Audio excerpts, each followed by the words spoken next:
What's going on, everyone? Welcome to episode 48 of Life is Horror, YouTube show where I review new horror movies, provide you with some news updates in the genre, and wrap you show up with a ranking or a quiz relating to horror, of course. And in today's episode, I'm going to be reviewing the recently released in theaters A Quiet Place Day 1, the prequel to A Quiet Place, and the Shudder exclusive South Korean horror movie Exhuma.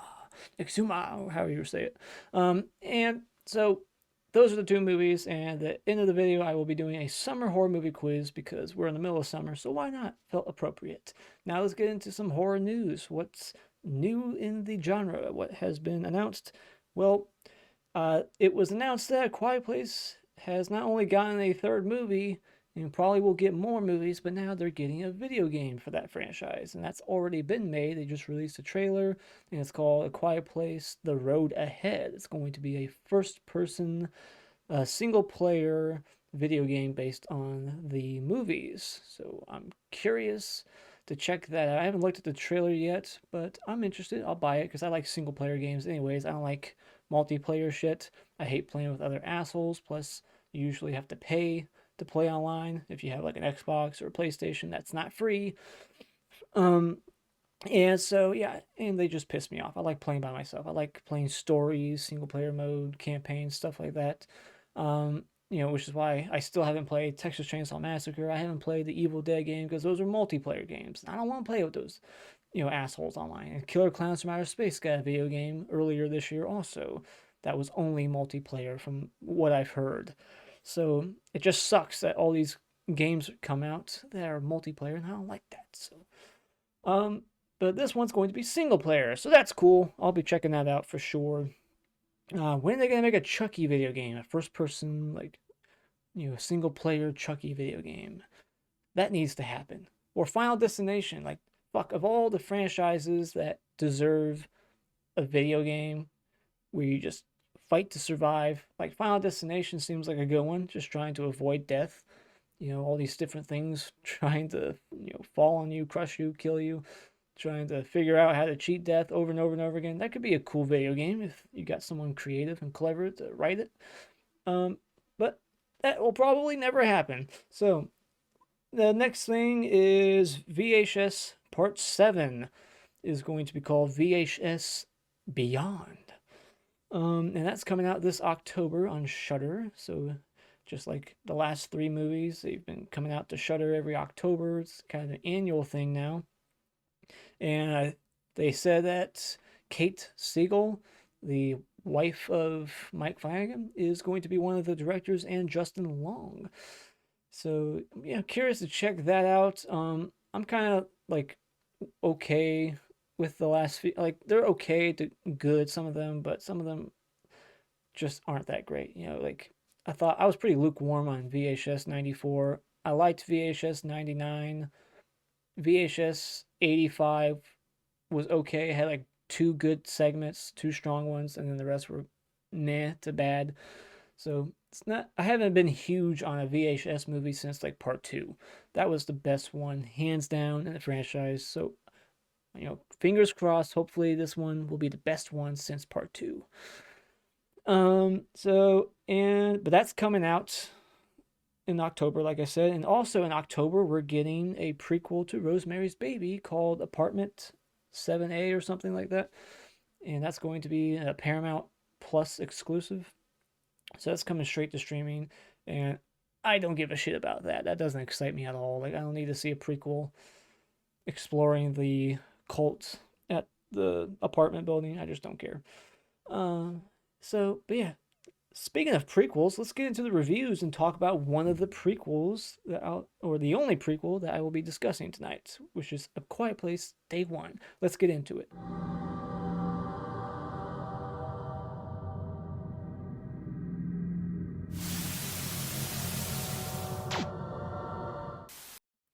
All right, so well, since this one just popped up, let's talk about this movie before A Quiet Place. We'll save the best movie for last, spoiling how I feel about this one in in A Quiet Place. Yeah, this one I wasn't as high on as A Quiet Place Day 1. This one, it's a South Korean supernatural horror movie, and on Shudder, and just like a lot of South Korean movies, they always run a little long. They're always like 2 hours or more. And this one just runs a little too long. I feel like that some of it could have been tightened. And this stars the lead antagonist from I Saw the Devil. And so he's a great actor. The acting in this movie seemed good. And, I love I Saw the Devil. Like, that's, without a doubt, that's my favorite South Korean horror movie, period. There's nothing that comes close. It's a masterpiece. I reviewed it on this channel. If you haven't seen I Saw the Devil, check it out. High recommendation. This movie just isn't really my kind of thing. I didn't really dig it. It's not scary. But then again, nothing's scary to me. But it wasn't even creepy. There was just one scene that was kind of creepy involving a snake. And I think that was in the trailer. There's a scene with a snake, and then that character that sees the snake, they don't do anything with that character. He disappears from the movie, and I want to know what the hell was going on with that guy. Apparently, he was having hallucinations and shit, but we never see these things after that snake scene. So I just feel like there's like all these different stories going on outside the main story that we're following that I'm more interested in, but we don't get to see. And so yeah, and there's just so many characters in this movie, just too many characters. I like movies like the next one I'm going to be talking about that have a small cast of characters, more intimate. You get to know them, and it's not so bogged down with like too many characters. And like when there's so many characters like this, it's hard for me to focus on and care about them. There's too many people, and they don't flesh them out enough, so I don't really care about a lot of them. But the main guy from I Saw the Devil, I cared about him enough to want to see him succeed. I don't want him dead or anything, but I didn't really connect with anyone. And this movie was just repetitive too. It's a lot of like cultural stuff that I just don't get. Like they do a lot of like their local like exorcism type shit. Like there's a lot of rituals in this movie that are South Korean and weird to me. I don't like a lot of sacrificing chickens and shit and doing weird dances, banging on drums. But it's just like it's that kind of shit every other scene. I felt like it was just like, all right, we're gonna do a ritual at this location, and then they go to another location, like, all right, it's time for another ritual, and then they go to a different location, like, all right, let's get the fucking drums out again. We're doing another ritual. It's like it was just one after the other, and it was just so repetitive, and it was unintentionally funny to me because I just thought what they were doing looked and seemed ridiculous. And like apparently you can just bring live chickens to a hospital to potentially sacrifice to save this ill person. And so that was just funny to me. Like, really? Did they sneak that chicken in there? Or how did they do that?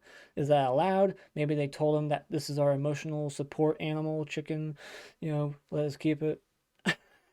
There's a guardian character, supernatural guardian, tall character that looked kind of freaky. And that's about as scary as the movie got. But then, like, some of that shit was just too dark to even see what was happening. Like when you get to the pig pen, and you just see something happening kind of far away through one of the other characters' point of view when he's like looking through something. It's just like so dark. I was like squinting, like trying to see what the hell was happening. I just couldn't tell. It wasn't as dark as the movie Tarot. That movie was just way too dark. But this just had that one scene where some horrific shit finally started happening, but I could barely see it. Like a character was like getting killed, and I'm like, well, I don't even recognize that character. I don't know who that is. It's too dark to tell. So yeah, and this movie has the trope of a character saying like, I'm not gonna do it. You'll never get me to do that. And then the next scene is them doing it. They agreed. They're going. Every movie seems to do that a lot. It's a trope. But yeah, nothing else to say about this movie. I don't want to go on too long. It was an okay movie, but like it's just not my kind of movie. I didn't think it was scary, but this one's getting a lot of praise, it seems. But I feel like a lot of Korean horror movies always get more praise than they maybe deserve. But one that does get praise that deserves it is I Saw the Devil. Say that again. Check out I Saw the Devil. This one, to me, was just a 3 out of 5. Okay. Kind of liked it. but just never gonna see it again. So that's up. Next up, what's that gonna be? It's going to be A Quiet Place Day One. Now, I'm a huge fan of the first one. To me, that's a masterpiece. I love the first one, and it was in my top three of 2018. It was, you know, I think it was on some other list I made where I talked about like the best movies of the millennia, since of the 21st century, the top 21 of 21. I think A Quiet Place was on that list. So if you've seen those videos, I'm high on A Quiet Place. And A Quiet Place 2 I thought was great also. I just had a few issues with some of the new characters and human antagonist characters and stuff like that. I just don't like and didn't get some of the stuff going on.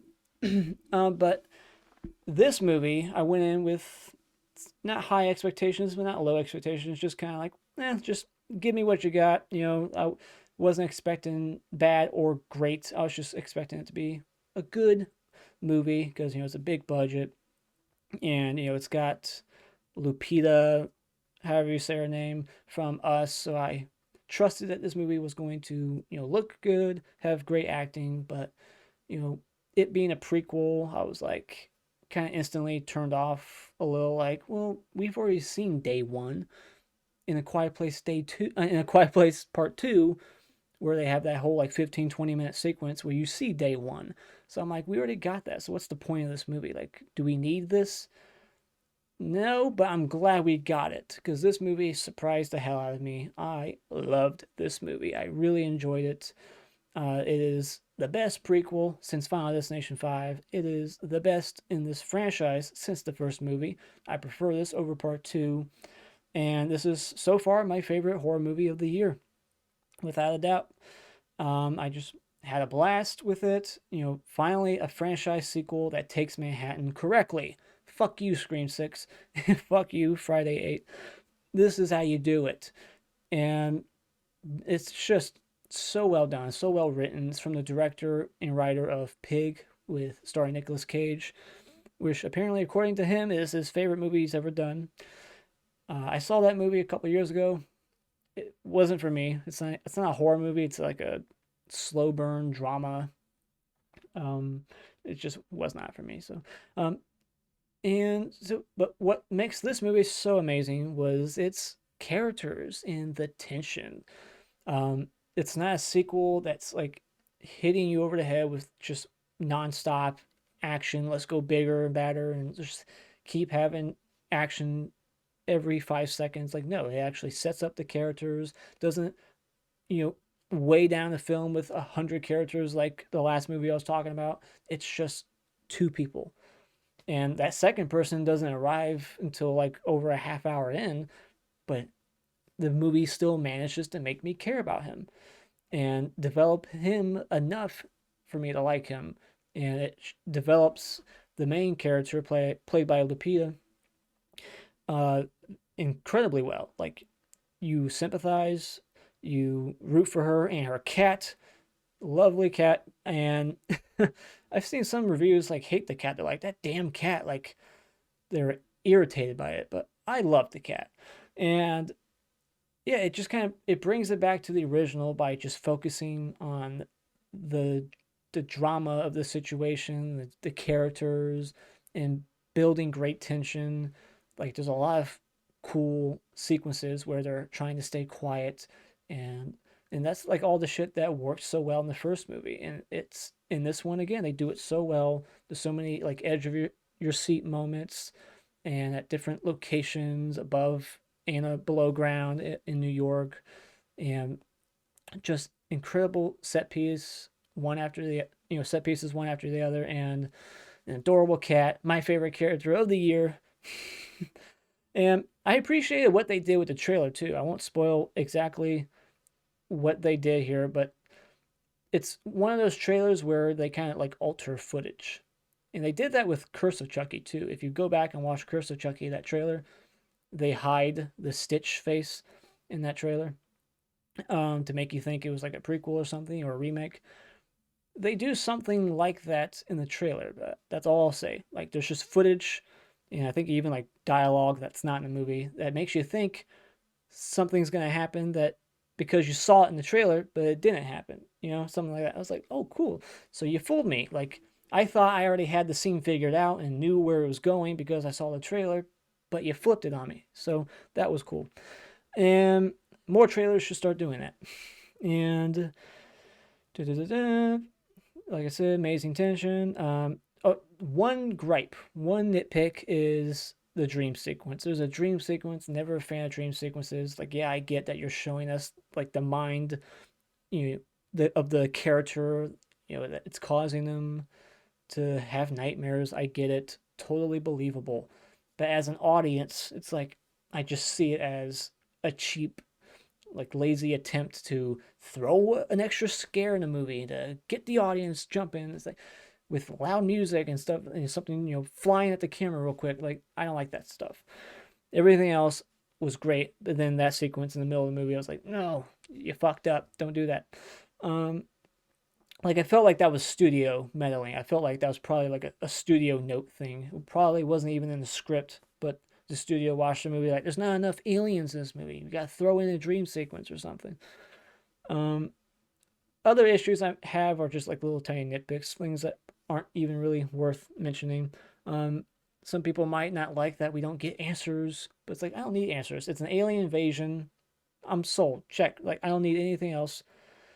You don't need to explain all like the goals of the aliens, show like what their planet looked like. I don't care. Like, we learned nothing else about the aliens in this movie. Like, everything you knew about them from 1 and 2, it's the same by the end of this movie. We do see like alien eggs in one scene, so that was an addition, but nothing huge where it's like, oh, okay, like, interesting. It's like I assumed that's how it worked, that's how they reproduced, but we don't learn anything about their goals. We never see them eat people. Do they eat people?